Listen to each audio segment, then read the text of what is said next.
Bonjour et bienvenue dans Qui fait la culture, le podcast qui donne la parole à celles et ceux qui font la culture au quotidien, qui sont en contact direct avec des œuvres, des publics, des projets, des pratiques artistiques. Bonne écoute! Dans cet épisode, nous rencontrons Valérie et Corentin Allais, les fondateurs du Bibliovore, le plus grand réseau de librairies de seconde main en France, qui a commencé à Tours. Créer du lien, faire en sorte que chacun puisse se sentir à l'aise dans une librairie, faire vivre et revivre les livres, voici les principales valeurs qui animent Valérie et Corentin, que nous avons rencontrés à Tours pour nous parler du concept Bibliovore.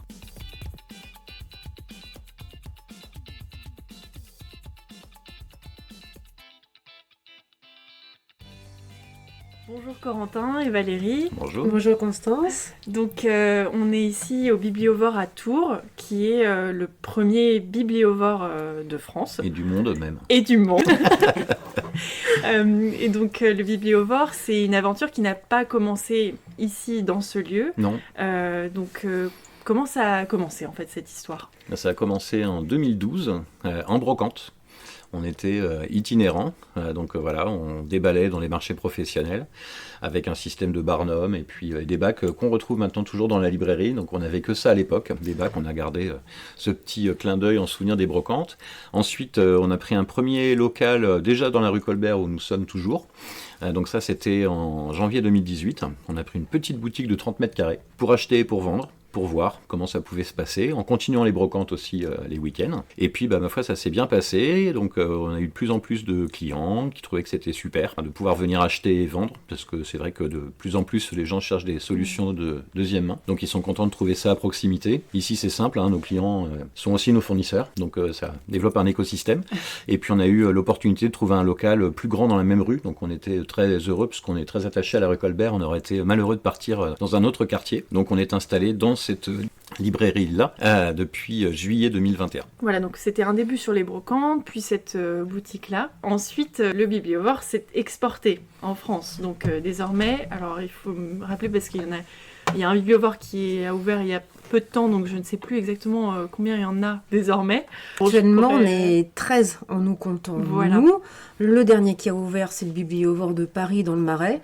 Le prochain qui va ouvrir, ça sera aussi à Paris. Donc ça sera lui le 13e. Le 11e, ça sera lui donc le 13e, effectivement. Là, il y a 12 librairies ouvertes. Et ça a commencé en 2020, au moment du confinement, sachant qu'on avait déjà eu des propositions avant, parce qu'en fait, l'idée ne vient pas de nous, elle vient des clients.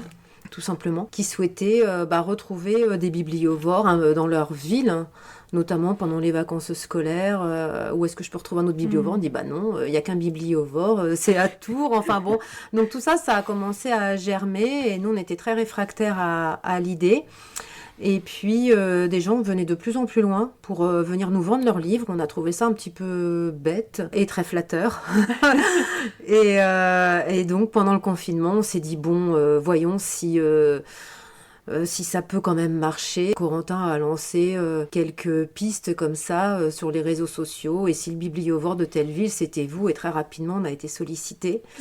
Et c'est comme ça que Blois, Orléans, Poitiers ont ouvert quasi tous en même temps en au 2020, déconfinement. en plein confinement, reconfinement, déconfinement. Donc c'était évidemment idéal comme période. Donc on savait que c'était des gens convaincus. Parce que se lancer dans une entreprise à cette période-là, c'était pas forcément le plus évident. Et puis ça a commencé comme ça. Et puis après, petit à petit aussi, il y a eu des formes de cooptation. C'est-à-dire par exemple l'ouverture à Clermont-Ferrand, c'est parce que c'était le même réseau de copains que le Bibliovore Limoges. D'accord. Des copains en commun, on dit à Ambre, à Clermont-Ferrand, t'as vu ce que Joséphine a fait à Limoges ? Ah non, c'est quoi le Bibliovore ? Donc ça s'est passé comme ça. L'ouverture à Besançon, c'est suite à un article qu'il y a eu dans Livre Hebdo, qui est donc la référence pour tout ce qui est librairie et bibliothèque en France. Et il y a eu un article pour l'ouverture de la 5e librairie du réseau, c'était celle d'Angers. Et l'Aurélie à Besançon à l'époque travaillait dans une librairie Livre Neuf, a découvert l'article que nous ne connaissait pas du tout, et a dit mais c'est génial, moi j'ai des vraies convictions écolo, le Livre Neuf, ça m'épuise de voir des livres neufs qui arrivent, qui vont repartir, qui vont aller au pilon, qui auront fait 3 fois le tour de la France pour finalement être détruits, c'est pas mes valeurs. Et donc elle est venue ici, elle nous a rencontrés, elle a dit mais mais c'est exactement ça que je voulais faire. Et c'est plus facile de le faire avec vous plutôt que de le faire dans mon coin toute seule, parce que vous avez cette expertise, en fait, ce retour métier. Nous, finalement, ce qu'on propose, c'est bientôt 13 ans d'expérience, avec des fois aussi des mauvaises idées, avec des tentatives plus ou moins fructueuses. Et puis maintenant, c'est un modèle qui est en place et qui est cool pour tout le monde. Qui tourne.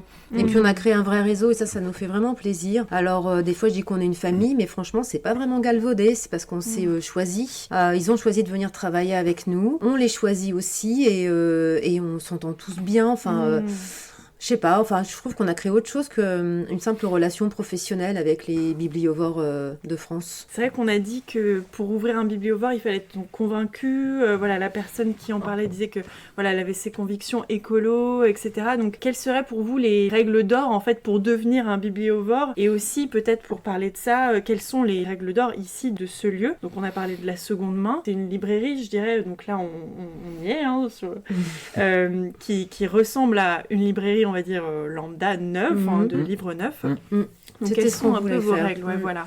Ouais, c'est vrai que les librairies de livres neufs nous inspirent beaucoup, plus que les bouquineries, hormis la présence donc des bacs qui sont pour moi l'ADN du bibliovore, puisque c'est comme ça qu'on a commencé en brocante, et c'est là où on va mettre les nouveautés. Et puis c'est bien de voir les couvertures, c'est une autre proposition que le classement dit vertical. Dans nos règles d'or, il y a l'état des livres aussi. On a décidé de pas faire de sauvetage de livres abîmés. On en est vraiment désolé, mais on peut pas tout prendre, tout acheter, tout garder. Il y a d'autres circuits après qui sont possibles, allant de l'associatif, aux dons, aux boîtes à livres, au recyclage papier aussi. Une autre règle d'or, c'est l'accueil des gens, c'est qu'on n'ait pas de jugement sur leur lecture. Nous ne sommes pas une librairie dite élitiste. On veut que tout le monde puisse se sentir bien dans notre librairie, quel que soit l'ouvrage que les gens vont prendre entre leurs mains, que ce soit un ouvrage de Kant ou un oui-oui, un Tchoupi ou un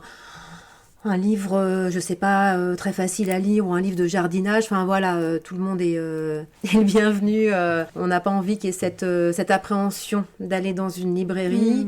C'est vrai qu'on a constaté que au début, il y a quelques années de ça, maintenant les gens viennent, ils savent qu'ils seront bien accueillis, mais certains avaient un petit peu peur du jugement, de ce qu'ils allaient mettre sur le bureau quand ils viennent donner les sous. Et nous disaient, des fois, on préfère aller à la Fnac ou parce qu'on regarde pas en fait ce qu'on va acheter, il y aura pas de... Et ça fait partie de nos grandes fiertés aussi, c'est que tout le monde vienne ici. Alors faire entrer en librairie des gens qui n'avaient pas forcément l'habitude d'y aller, qui achetaient plutôt leurs livres en faisant les courses à Auchan, parce que c'était effectivement plus discret, moins impressionnant, et qui petit à petit, on franchit le pas, parce qu'il faut quand même ouvrir la porte et rentrer.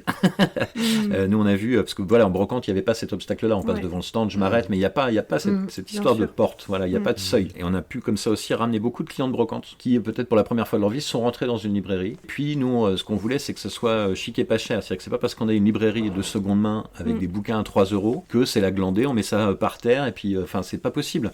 Il faut aussi respecter les bouquins, donc on voulait en effet se rapprocher le plus possible d'une librairie de neuf. Nous, l'idée c'est que les gens qui viennent ici, c'est pas juste parce qu'ils ont pas de rond.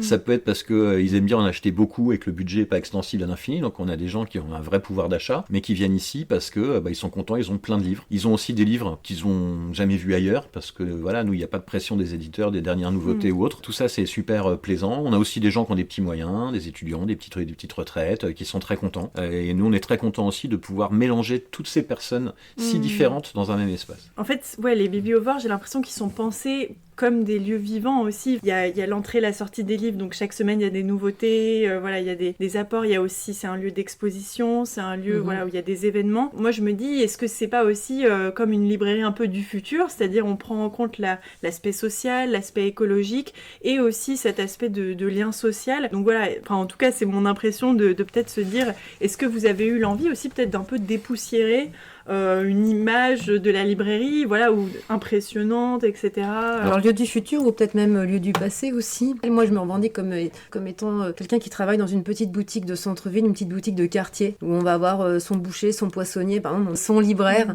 J'espère qu'on fait en sorte de retrouver quelque chose qui a peut-être disparu avec les grandes enseignes, avec le côté un peu impersonnel évidemment de la commande en ligne, de la vente en ligne. Donc nous on essaie de un peu peu à la manière d'Astérix, un petit village de Gaulois à nous tout seuls là. C'est peut-être ça en fait le futur, c'est d'essayer de revenir à un peu d'humanité. Après, moi j'évite d'utiliser le terme lieu de vie parce que je trouve qu'il est extrêmement galvaudé. Mais malgré nous, c'est peut-être ce qu'on est finalement. Non, puis par définition, un commerce de proximité, c'est son rôle aussi. C'est-à-dire que rapidement, nous, on a beaucoup d'habitués qui sont des gens du quartier. Donc on sait à peu près aussi ce qu'ils lisent. Donc voilà, on a un copain qui est fan de jazz, il vient tous les samedis matins. Si on a des bouquins qui viennent d'arriver sur le jazz, on va attendre pour lui montrer, pour qu'il puisse compléter sa collection. Et c'est voilà, et on les vend 3 €. Mais c'est pas un souci, c'est le plaisir aussi de faire plaisir, c'est de rassembler justement autour de cet intérêt pour le livre, parce que c'est quand même inépuisable tout ce qu'on peut trouver dans les livres. Après, le fait de dépoussiérer, alors c'est amusant de l'entendre, puisque nous, c'est celui qu'on utilise très souvent en disant qu'on a quand même dépoussiéré le métier, au sens propre comme au sens figuré, parce que c'est vrai que ce qu'on appelle nous un peu la bouquinerie à la papa, c'est un peu à l'ancienne, il y en a tellement qu'on sait plus si on va pas faire tomber des... Effectivement, certains livres ont dû être posés il y a des années, donc ça c'est encore une autre façon de travailler, hein. Nous on s'entend très très bien avec les libraires anciens de Tours, qui d'ailleurs aussi ont arrêté un peu de faire des piles, et voilà, c'est quand même mieux organisé que ça a pu l'être à d'autres époques, parce que voilà, c'est un métier qui évolue, et puis nous on a fait ça par rapport à nos propres goûts de lecteurs, hein. Donc voilà, nous on est deux anciens transfuges de l'éducation nationale, on était profs de français tous les deux, c'est comme ça qu'on s'est rencontrés. Moi ma mère était bibliothécaire, donc voilà, nous on vient de la lecture, on vient pas du commerce, et on a finalement créé la librairie qui nous manquait à nous lecteurs, c'est-à-dire beaucoup de choix. Il y a tout le temps des nouveaux trucs à voir, on a beaucoup de clients qui viennent toutes les semaines, voilà, ils savent que dans les bacs c'est ce qui vient d'arriver, on change les bacs une fois par semaine, donc ils savent que de toute façon il y aura des trucs à voir qui n'étaient pas la semaine d'avant, et nous aussi on trouve ça cool, et puis que le prix soit pas un obstacle. Voilà, 3 €, c'est bientôt le prix d'un litre d'essence ou d'un café en terrasse, voilà, voire même des fois plus que ça. Le 4e livre est à 1 € parce que c'est rigolo aussi. La chasse au 4e livre, voilà, 10 € les 4. Et c'est marrant parce que pour 1 € il n'y a plus de risque. Et ça peut être pour faire un cadeau décalé, ça peut être un auteur dont on a entendu parler, mais jamais on n'aurait pris le risque d'acheter à 25 € un bouquin en disant ça se trouve je vais pas aimer. On est très complémentaire avec les librairies de livres neufs aussi. Beaucoup de clients viennent tester un auteur à 3 €, voilà, ou 1 € c'est le 4e. Et après, course, acheter les livres neufs. Tous les autres, voilà, du même auteur. Voilà, n'attendent pas que nous, on l'ait en occasion. Et on est vraiment, vraiment complémentaires pour ça. Dans la prescription, à pas cher, pas de prise de risque. C'est vrai que tester un auteur maintenant, quand il sort en brochet, c'est un petit budget. Et si ça nous plaît pas au bout de 15 pages, on est un peu désolé. Bien sûr. Juste un petit point. Je repensais, oui, par rapport aux qualités nécessaires pour qu'un candidat, un aspirant bibliovore, puisse devenir vraiment un jour le bibliovore de sa ville. En fait, nous on s'est rendu compte, parce que maintenant voilà, ça va faire 5 ans que le fils aîné a ouvert sa librairie, hein, c'est à Blois, donc c'était en juillet 2020, donc on a reçu quand même beaucoup de candidatures, on en a écarté beaucoup aussi, parce que à un moment, donc si tout se passe bien, les gens nous envoient un mail, si déjà on n'a pas une petite larme en lisant le mail, c'est déjà pas très bien parti. Voilà, il faut vraiment que les gens sachent pourquoi, enfin je pense que c'est pas que pour nous, c'est important de savoir pourquoi on fait les choses. Et donc à un moment, nous, soit spontanément dans le mail que les personnes nous envoient, soit après quand on les a au téléphone, il y a quand même 3 questions qu'on aime bien leur poser. Pourquoi des livres ? Pourquoi ouvrir une librairie ? Parce que c'est important. C'est un commerce qui est pas tout à fait... Enfin, c'est un commerce qui est spécifique. Chaque commerce est spécifique, mais le livre, il y a quand même du viscéral qui se joue. Enfin voilà, les Français sont très attachés au livre et à la lecture pour plein de très bonnes raisons. Ensuite, pourquoi du livre d'occasion ? Parce que c'est pas la même démarche non plus que le livre neuf. Ça a ses avantages et ses inconvénients. En livre neuf, on commande sur catalogue, donc on ne met à disposition que les livres qu'on a choisis. Nous, les gens nous apportent des livres, on ne sait jamais ce qu'il va y avoir dans leur sac ou leur valise quand ils arrivent. Si les livres sont en bon état, on va les prendre. Voilà, sauf s'il y a un caractère d'obsolescence, si c'est un code de la route 82, non. Mais sinon, voilà, on est très ouvert. Ce qui fait que c'est une difficulté parce que des fois, on voit que notre rayon polar commence à être un peu pauvre et puis quelqu'un va nous amener 200 livres d'histoire. Donc on est super content, mais ça nous arrange pas pour le rayon polar et donc il faut jongler tout le temps. En librairie de neuf, je vois que mon polar commence à être déplumé, hop, j'appelle mon fournisseur et puis la semaine d'après, je remplis mon rayon de polar. Et la troisième question qu'on leur pose, donc après pourquoi librairie d'occasion, c'est pourquoi le bibliovore ? Parce que il y a plein de formes de librairie d'occasion, on n'a rien inventé, il y a des livres d'occasion depuis que Gutenberg a inventé les livres, et il faut savoir aussi pourquoi on a envie de rejoindre un réseau. Il faut que ça soit clair dans la tête des gens, voilà, des aspirants bibliovores, et c'est vrai que tous ceux qui ont rejoint le réseau étaient transparents par rapport à ces questions-là. Ils savaient pourquoi ils voulaient faire les choses. Parce qu'ils se mettent quand même dans une sorte de moule qu'on a confectionné, alors un moule en matière plastique molle, évidemment souple, mais c'est vrai qu'il y a une charte graphique, on est à prix unique, ils peuvent évidemment décorer comme ils souhaitent leur librairie, et voilà, mais il y a quand même des petites choses à respecter. Et après, il y a beaucoup de personnes quand même qui malheureusement ne peuvent pas répondre aux 3 questions précisées par Corentin parce qu'on n'a pas le temps de les poser. Les gens qui nous contactent en ne parlant que d'argent ou que d'investissement. Dans un premier mail, on donne pas suite. Voilà, faut qu'on s'entende bien. Enfin, il y a un côté humain aussi. Je parlais d'être. Nous, ça n'a jamais été un projet. C'est ce qu'on disait. On n'a jamais décidé qu'on ouvrirait d'autres bibliovores. Même le moment où c'est sédentarisé, c'était déjà pas prévu de faire une librairie fixe. Voilà, c'était bien en itinérant aussi. Il y a un côté fun, il y a un côté si j'ai plus envie, voilà. Oui, quand Corentin je vais ailleurs. A démissionné de l'éducation nationale, il s'est dit jamais j'aurai de librairie fixe, j'ai trop peiné d'être enfermé entre 4 murs dans une classe avec des élèves, je suis bien dehors. Donc vous avez vu, donc on a eu une librairie physique. Ensuite, quand les gens commençaient à nous dire ça serait bien d'en faire d'autres, jamais de la vie. Donc voilà, on l'a fait. Quand on a commencé à en mettre dans quelques villes, on a dit jamais de la vie, on fera Paris. Là, il y en a 2. Donc maintenant, je fais très attention à ce que je vais dire. On dit plus jamais, quoi. Voilà, c'est ça, on dit plus jamais. En tout cas, voilà, on n'a pas la pression de il faut en ouvrir 3 par an, 4 par an, puisque nous, il n'y a aucun investisseur derrière. Donc voilà, personne attend, on n'a pas de compte à rendre. Voilà. Ce qui fait qu'à chaque nouvelle ouverture, on se dit c'est peut-être le dernier, et c'est déjà formidable. Voilà. Pas grave s'il n'y en a jamais d'autres. Et puis si on voit des gens super sympas, super motivés, pour qui c'est hyper important de faire ça, forcément on va le faire. Voilà, enfin si la ville le permet évidemment, parce qu'on a ça aussi des fois, des candidatures un peu surréalistes, c'est-à-dire des gens qui disent j'habite dans un petit village au fond de l'Ardèche, il y a 6000 habitants, il n'y a pas de librairie. Oui, il y a peut-être une raison. Et puis nous on vend des livres à 3 €, donc il y a quand même une réalité économique. Et il faut qu'on soit entouré de librairies pour pouvoir en vivre aussi. Oui, tu parlais de la complémentarité avec les librairies. On renvoie nos clients vers des librairies de livres neufs, mais qu'est-ce qu'ils viennent nous vendre les clients là, la plupart du temps, les livres neufs qu'ils ont achetés. On reste une offre complémentaire pour des villes où il y a déjà des gens qui lisent et qui achètent des livres neufs. C'est vrai qu'il y a des villes qui lisent plus que d'autres, on le voit, le nombre de librairies implantées, et sur la tête de la bibliothèque municipale aussi. C'est des très bons indicateurs sur comment lisent les gens sur un territoire. Tout à l'heure, tu as parlé de ne pas juger les gens à leur panier, donc ne pas juger ce qu'ils vont acheter. Lire, oui. Donc on ne juge pas les gens, mais aussi ici, on ne juge pas les livres parce qu'ils ont tous le même prix. Donc c'est 3 € le livre et donc 10 € les 4. Donc vraiment, quel que soit l'auteur, le nombre de pages, l'éditeur, voilà. C'est ça. Donc c'est vrai que vous avez pris au pied de la lettre le prix unique. Oui. C'est ça. Mais donc ça peut... Voilà, je me demande, quelle était la raison de ce choix ? Est-ce que ça a pu créer aussi de la critique extérieure ? Alors, il y a plusieurs raisons à ce choix-là. Donc, c'est à la fois un choix effectivement politique. On ne va pas se dire, tiens, ce livre-là, pour moi, il est plus intéressant. Donc, on va le mettre à 5 €. Celui-ci, bof, c'est un peu nul, donc je vais le mettre à 2 €. Ça, c'est un livre jeunesse, donc les enfants, 1 €. Et puis, un beau livre, je vais le mettre à 10 €. Non, vraiment, tous égaux. Enfin, voilà, chaque livre va avoir son intérêt par rapport à son lectorat. Donc, et puis, un choix beaucoup plus pragmatique aussi. C'est plus pratique pour rendre la monnaie, 10 € les 4. On voulait surtout pas rentrer dans un système de centimes. Et puis, tu sais, après, tu as un livre qui va...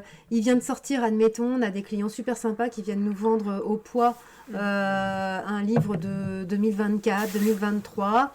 Donc ça voudrait dire qu'il faudrait mettre plus cher qu'un livre qui est sorti en 90. Et puis, une pièce d'Eschyle, du coup, je la vends combien ? Parce qu'elle est encore plus ancienne. Enfin, c'est très compliqué de définir un prix d'un livre, même en neuf. Enfin... avec tous les intermédiaires et le papier, le machin. 3 €, nous, ça nous permettait aussi qu'on puisse en vivre. Et puis comme on connaît quand même bien le marché global du livre d'occasion, 3 €, c'est souvent le prix des frais de port quand on achète en ligne un livre. D'accord. Ce qui fait que c'est difficile de trouver moins cher finalement sur Internet, parce que Internet, une fois de plus, c'est ni bien ni mal, ça reste un outil donc qui peut être merveilleux comme qui peut être tout à fait horrible. C'est la façon après dont les gens l'utilisent. C'est pareil pour un marteau, ça peut être très pratique pour fabriquer une charpente, mais tu peux tuer ton voisin avec aussi. Et Internet, c'est ça. Mais il faut avoir conscience que le marché existe aussi, le marché du livre qui est en plein essor. D'ailleurs, très souvent, les journaux spécialisés, quand ils parlent du livre d'occasion, ne parlent que des plateformes de vente en ligne, ce qui est assez incroyable quand même, dans une époque où on essaie de nous sensibiliser à une consommation responsable, d'envoyer systématiquement les gens achetaient en ligne. Alors c'est très bien d'acheter en ligne, évidemment qu'aucune une librairie phisique peut avoir autant de références qu'une plateforme où il y a 1 million, 2 millions, 3 millions de références. Évidemment, ça n'aurait pas de sens. Après, l'avantage aussi, c'est que quand on vient chez nous, le livre, on sait dans quel état il est. Il n'y aura pas de problème de transport, le colis ne sera pas perdu. Si la personne trouve que le livre, voilà, la couverture lui plaît pas ou je sais pas quoi, il n'y a pas d'ambiguïté.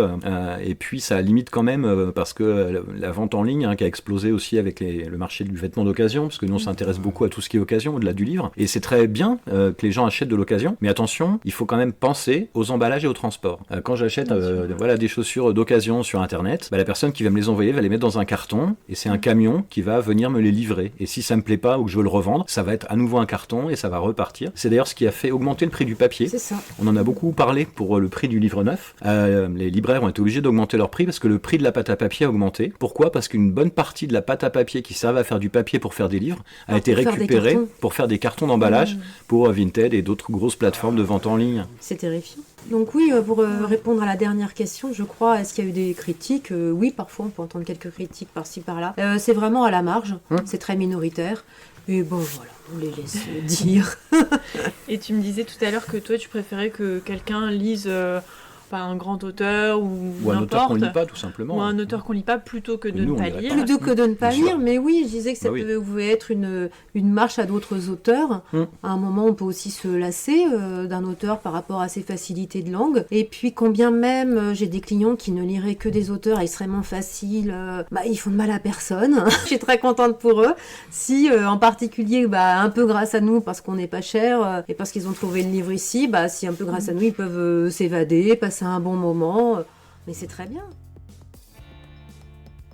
Moi, je me demandais si vous aviez une anecdote ou quelque chose, une petite histoire que vous vouliez raconter. Voilà. Ça va du client qui sort d'ici tellement heureux parce qu'il est spécialisé dans un domaine, je sais pas moi, la minéralogie ou autre chose, et puis il tombe sur un livre alors qu'il pensait que sa bibliographie était complète, il pensait que le livre n'existait pas. Et il repart avec, en plus avec ce petit prix-là, et larmes aux yeux, et ça fait vraiment plaisir. C'est les gens aussi qui se sont rencontrés ici. On a un groupe d'amis qui s'est rencontré que des hommes. À l'époque, ils avaient entre 60 et 80, qui se sont rencontrés dans l'ancienne librairie. Et petit à petit, ce groupe-là s'est étoffé. Ils se sont rendus compte qu'ils venaient à peu près à la même heure le samedi matin. Et ils viennent tous les samedis matins maintenant. Et s'il y en a un qui manque à l'appel, il s'appelle. Et pendant le confinement... part en vacances, et attention, je serai pas là samedi. J'ai mon petit-fils qui a une compétition de cheval. Il s'excuse.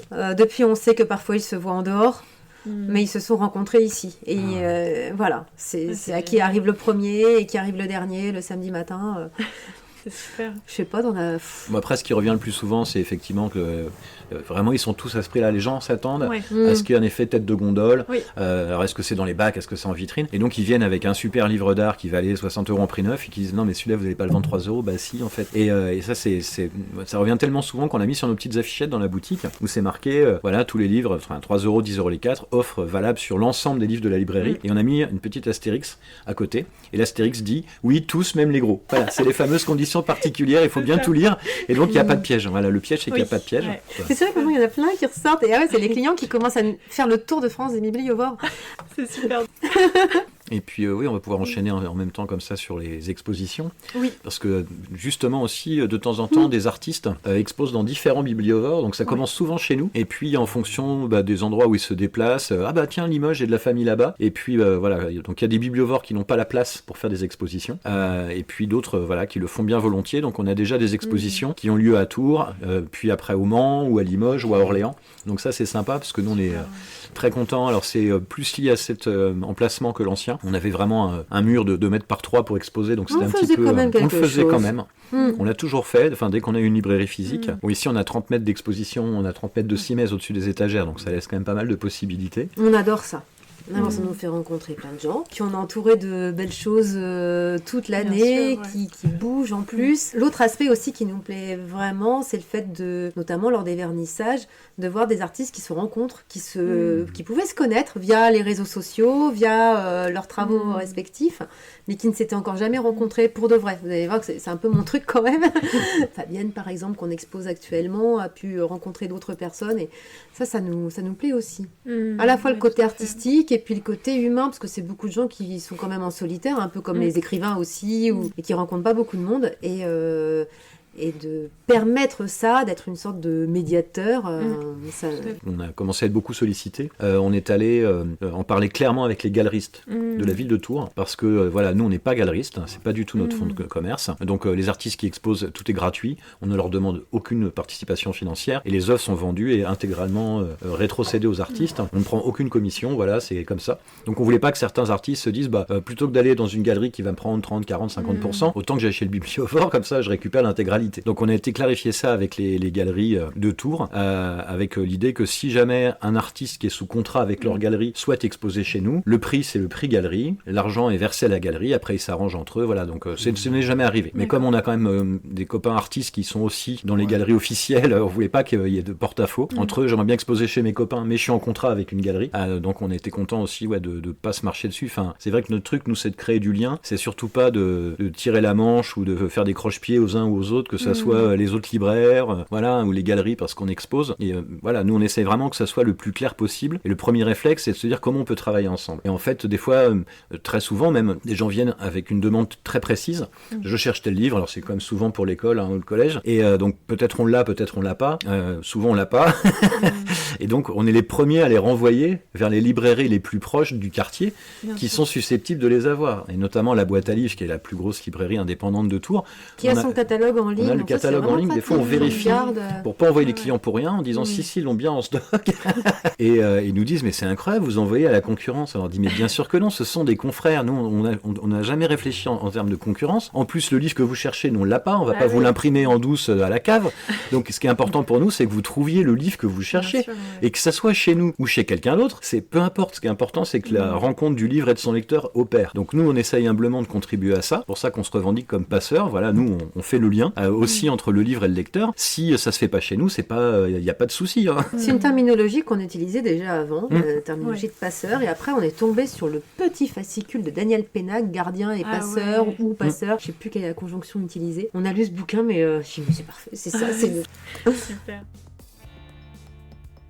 Bah écoutez, comme petit mot de la fin, en général, on parle du titre du podcast qui est « Qui fait la culture ?» Voilà, qu'est-ce que vous pensez de cette question et qui fait la culture selon vous ? Je pense que cette question est extrêmement ardue. Merci. Qui a fait la culture ? J'ai envie de dire un petit peu tout le monde. Je pense que tout le monde a déjà dire ça, mais c'est surtout... les gens qui se cultivent qui font la culture, en fait. Et surtout, la question, je pense qu'on pourrait se poser, c'est à qui elle appartient. Et pour moi, c'est faudrait qu'elle appartienne à tous. On essaie de faire en sorte qu'elle puisse appartenir à tous, en étant ouvert le plus possible, en étant encore une fois à petit prix, en proposant plein de choses gratuites ici. Quelqu'un qui ouvre un bouquin, qui ne va pas l'emmener pour l'acheter, mais qui compte simplement le consulter sur place, on laisse faire. Les expos aussi. C'est pas évident de pousser la porte d'une galerie d'art, je trouve. Bien sûr. C'est assez intimidant avec le galeriste qui est là, qui attend. Enfin, voilà. Surtout quand on sait qu'on ne va pas acheter. Si on peut rentrer et ne pas acheter et rester 2 heures, voire plus, et repartir. En tout cas, oui, on est content de contribuer modestement, parce que la culture, c'est très vaste. Voilà, souvent, on imagine une culture un peu officielle, faite de livres, de musique, de films, et de choses comme ça. Mais voilà, il y a aussi une culture du sol, une culture des plantes. Enfin, la culture, c'est tout ça. Et donc, finalement, c'est pour ça, voilà, ma réponse, qui fait la culture, tous ceux qui se cultivent, et qui ont aussi le souhait de transmettre ce qu'ils ont appris, pour permettre aux autres aussi de cultiver. Ce serait ça l'idée. Ouais. Merci beaucoup, en tout cas. Merci. Merci.